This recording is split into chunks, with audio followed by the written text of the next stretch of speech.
بسم اللہ الرحمن الرحیم۔ السلام علیکم پیارے دوستوں۔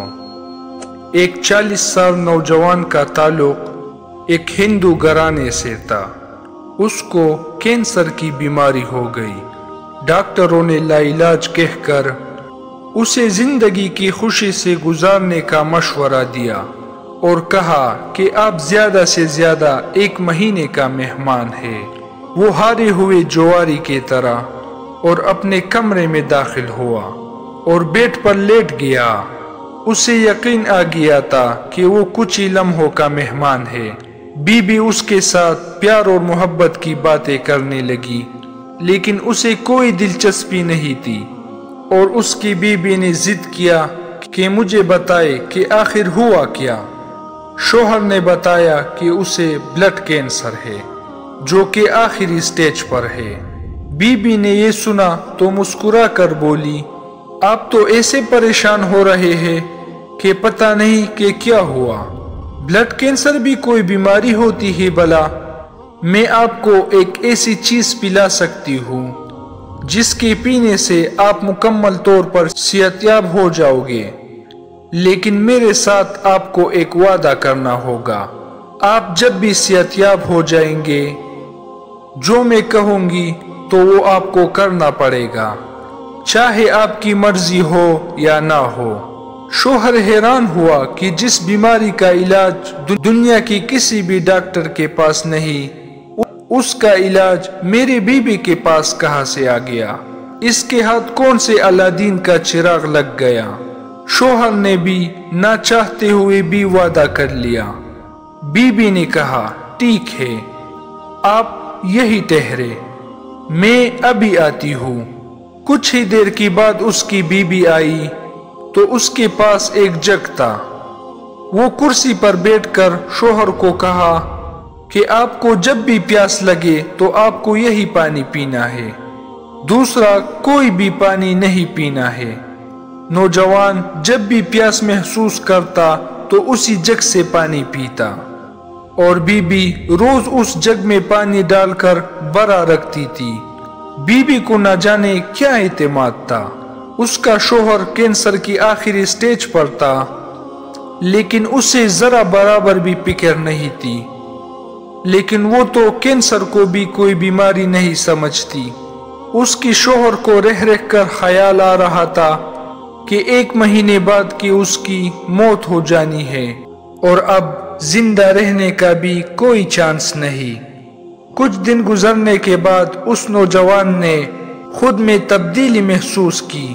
پورا کا پورا 1 مہینہ گزر گیا تو وہ حیران ہوا کہ ڈاکٹر نے تو کہا تھا کہ میں 1 مہینے کا مہمان ہوں، لیکن اب تو مجھے ایسا لگ رہا ہے کہ میرے اندر کوئی بیماری ہی نہیں۔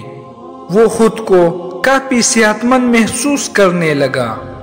لیبارٹری جا کر ٹیسٹ کروایا تو پتہ چلا کہ اس کا بلڈ کینسر ختم ہو چکا ہے۔ اس انکشاف نے اس نوجوان کو حیران کر دیا۔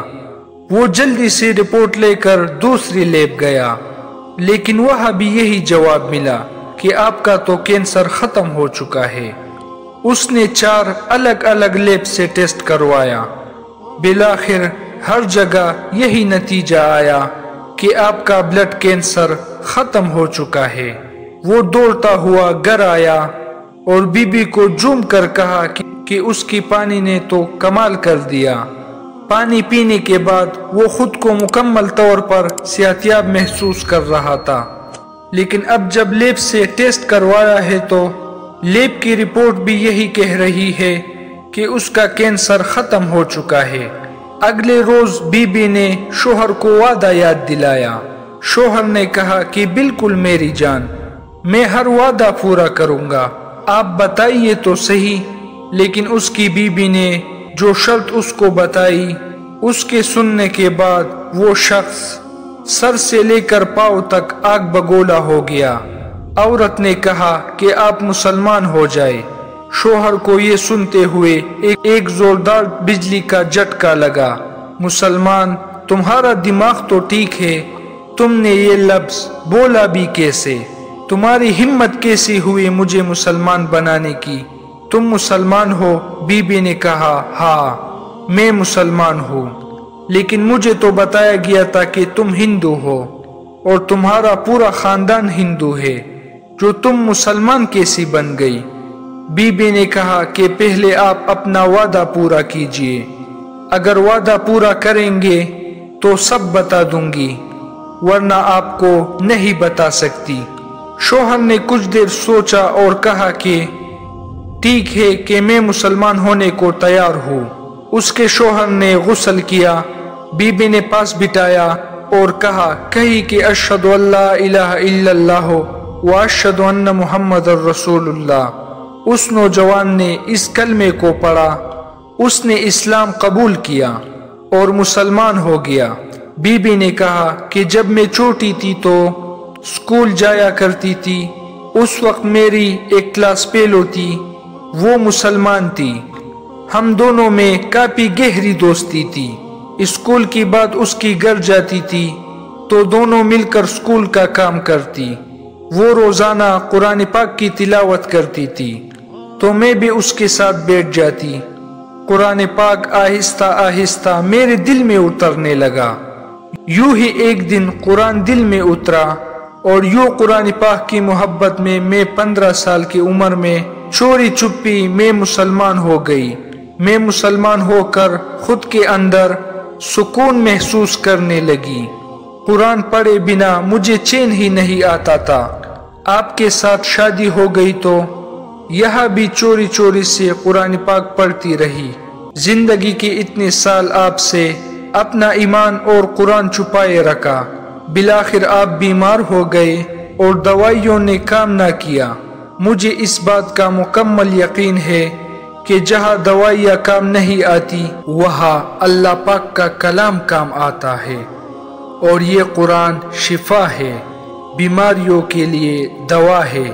جب آپ زندگی سے نا امید ہوئے اور خود کو مرنے کے قریب پایا تو میں نے قرآن پاک کی آیاتیں پڑھ پڑھ کر پانی پر دم کی اور آپ اس کو پیتے رہے۔ یوں ہی اللہ تعالیٰ نے آپ کو نئی زندگی عطا فرمائی۔ سبحان اللہ، سبحان اللہ۔ دوستو، آج ہمارے گھر میں قرآن پاک تو موجود ہے، لیکن ہم قرآن پاک کی برکتوں سے محروم ہو چکے ہیں، کیونکہ ہم اس کی فضیلت اور برکتوں کو سمجھ ہی نہیں پاتے۔ قرآن پاک بس رمضان کے مہینے میں یاد آتا ہے، کاش کہ ہم اسے زندگی کا ایک حصہ بنا لیتے تو آج در در یوں رسوائیاں نہ ہوتی۔ اللہ پاک ہم سب کو قرآن پاک کی محبت نصیب کرے۔ اگر آپ بھی قرآن پاک سے محبت کرتے ہیں تو اس ویڈیو کو لائک کرتے ہوئے اور دوستوں کے ساتھ شیئر بھی کریں۔ اپنا اور اپنے پیاروں کا بہت سارا خیال رکھیں۔ اللہ حافظ۔